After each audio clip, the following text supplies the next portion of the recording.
दुनिया इस वक्त एक ऐसे मोड़ पर खड़ी है जहां तेल की एक बूंद भी सियासत तय कर रही है। अमेरिका, इजराइल और ईरान की जंग के 17 दिन बाद अब असली लड़ाई जमीन पर नहीं, समुद्र के रास्तों पर लड़ी जा रही है।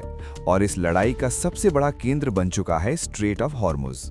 ये वही रास्ता है जिससे हर दिन दुनिया के करीब 20% तेल की सप्लाई गुजरती थी। लेकिन अब हालात ये हैं कि यहाँ टैंकर ट्रैफिक लगभग रुक चुका है। सैकड़ों जहाज गल्फ ऑफ ओमान के बाहर खड़े हैं, लेकिन आगे बढ़ने की हिम्मत कोई नहीं कर रहा। ईरान ने साफ कर दिया है कि ये रास्ता अब उसके दुश्मनों के लिए बंद है। ईरान की रणनीति सिर्फ एक रास्ता रोकने की नहीं है, बल्कि पूरी सप्लाई चेन को जाम करने की है। पहला वार हॉर्मुज पर हुआ। ये सिर्फ 33 किलोमीटर चौड़ा रास्ता है, लेकिन इसकी अहमियत पूरी दुनिया के लिए बहुत बड़ी है। सऊदी अरब, यूएई, इराक, कुवैत और कतर जैसे देश इसी रास्ते से तेल भेजते हैं। यहाँ हलचल रुकते ही ग्लोबल मार्केट में हलचल शुरू हो गई। जब हॉर्मुज पर खतरा बढ़ा तो उम्मीद थी कि दूसरे रास्तों से सप्लाई जारी रहेगी, लेकिन ईरान ने उसकी भी तैयारी पहले से कर रखी थी। दूसरा रास्ता था यूएई का फुजेरा पोर्ट। इसके लिए 2012 में एक बड़ी पाइपलाइन बनाई गई थी ताकि हॉर्मुज बंद होने पर भी तेल बाहर निकल सके। लेकिन इस बार फुजेरा भी सुरक्षित नहीं रहा। ड्रोन हमलों के बाद यहाँ काम ठप हो गया और बड़ी शिपिंग कंपनियों ने अपने ऑपरेशन रोक दिए। अब बचा तीसरा रास्ता, सऊदी अरब की ईस्ट वेस्ट पाइपलाइन, जो तेल को यानबू तक पहुंचाती है। यहां से तेल लाल सागर के रास्ते बाहर जाता है, लेकिन इस रास्ते में सबसे बड़ा खतरा है बाबल मंदब।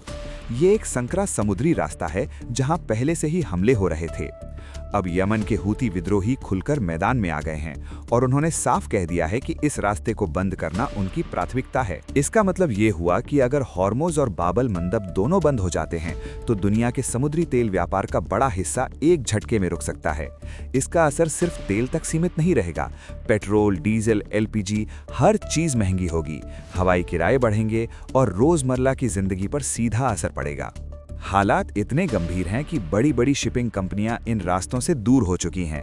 जहाज़ों को अब अफ्रीका के केप ऑफ गुड होप का लंबा चक्कर लगाना पड़ रहा है, जिससे समय और लागत दोनों बढ़ रहे हैं। ऊपर से इंश्योरेंस कंपनियों ने भी हाथ खड़े कर दिए हैं। भारत जैसे देश के लिए ये संकट और बड़ा है, क्योंकि वो अपनी जरूरत का ज्यादातर तेल बाहर से लाता है। अगर ये स्थिति लंबी चली तो इसका असर सीधे आम आदमी की जेब पर पड़ेगा। कुल मिलाकर ये सिर्फ एक जंग नहीं है, ये ऊर्जा पर नियंत्रण की लड़ाई है, जिसमें हर कदम सोच समझ कर रखा जा रहा है। और इस खेल में सबसे ज्यादा असर उस आम इंसान पर पड़ने वाला है जो सिर्फ बढ़ती कीमतों को महसूस करेगा। Subscribe to One India and never miss an update.